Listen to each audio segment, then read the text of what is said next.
Shalom, shalom.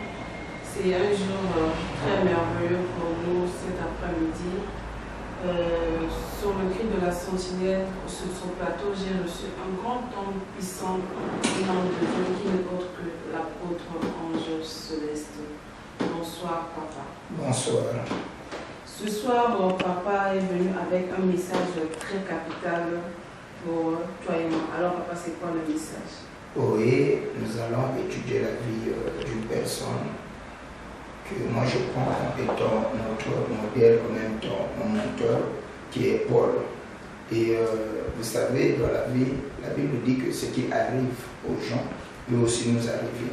Surtout, il y a un principe qui est universel. On dit que tous ceux qui sont dans la même discipline rencontrent les mêmes obstacles. Alors, en étudiant la vie de Paul aujourd'hui, je crois qu'il y a un enfant de Dieu qui nous suit quelque part qui sera béni. Certains croyaient, certains pensaient que la prière annule les combats, la sanctification annule les combats. Mais j'aimerais dire que la vie n'est pas comme nous le prétendons. Personne n'est à l'abri des combats, ni des maux, ni des difficultés. Donc la vie fait partie des combats où les souffrances font partie de la vie. Nous allons prendre le livre de 2 Timothée chapitre 1, le verset 8 jusqu'au verset 12e. 2 Timothée. Du témoignage à rendre à notre Seigneur. Ni de moi sont prisonniers, mais souffrent avec moi pour l'évangile. Par la puissance de Dieu qui nous a sauvés et nous a adressé une sainte vocation. Non à cause de nos œuvres, mais selon son propre dessein. Et selon la grâce qui nous a été donnée en Jésus-Christ avant les temps éternels. Et qui a été manifestée maintenant par l'apparition de notre Sauveur Jésus-Christ, qui a détruit la mort et a mis en évidence la vie et l'immortalité par l'évangile. Ok. Ici, l'apôtre Paul s'adresse à Timothée, son fils dans la foi.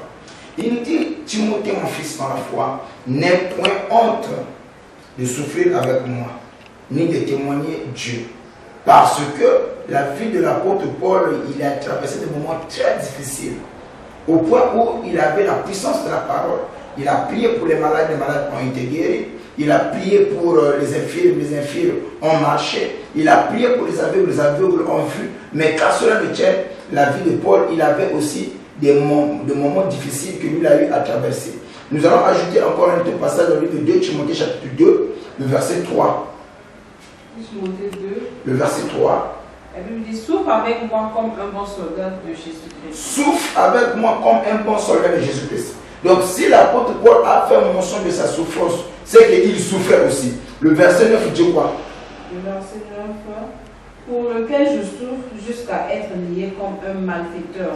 Pour lequel je souffre jusqu'à être lié comme étant un malfaiteur. Donc l'apôtre Paul, dans sa souffrance, il voulait qu'il soit assisté, qu'il soit aussi bien entouré. Bien-aimé dans le Seigneur, malgré la sainteté qui se trouvait dans l'apôtre Paul, malgré la dimension de la connaissance qu'il lui possédait, mais il n'était pas à l'abri de la souffrance. La souffrance était à l'apôtre Paul.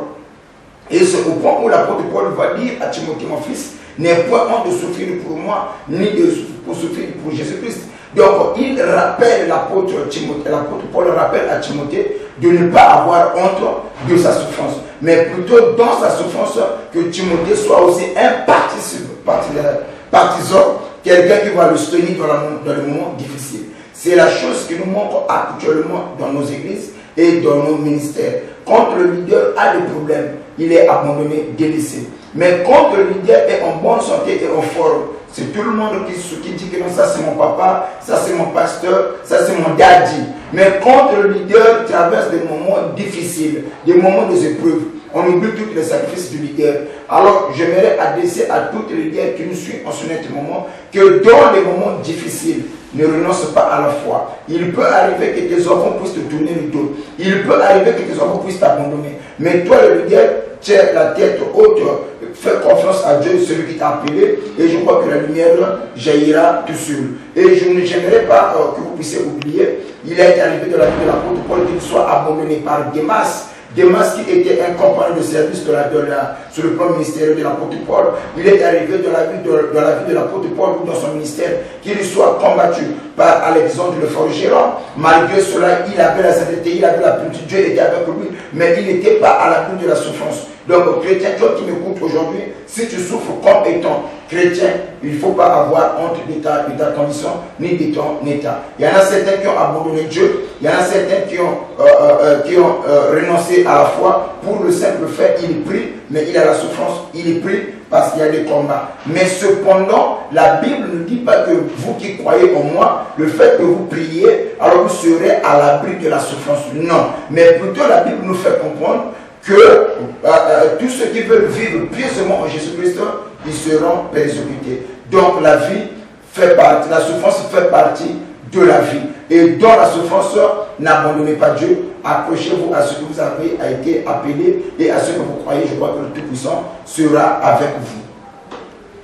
Merci beaucoup pour ce message sur la souffrance. Oui, c'est mieux de souffrir en Christ. C'est mieux de souffrir pour Christ. Il faut être un bon soldat dans Jésus-Christ, car sa récompense sera vraiment grande. Ne souffre pas ne fais pas comme avait fait Démas qui avait abandonné. Non, toi souffre, sois un bon soldat en Jésus-Christ. Alors ce message a été vraiment très bénéfique pour toi et pour moi. J'espère que tu as été béni. Moi aussi j'ai été béni.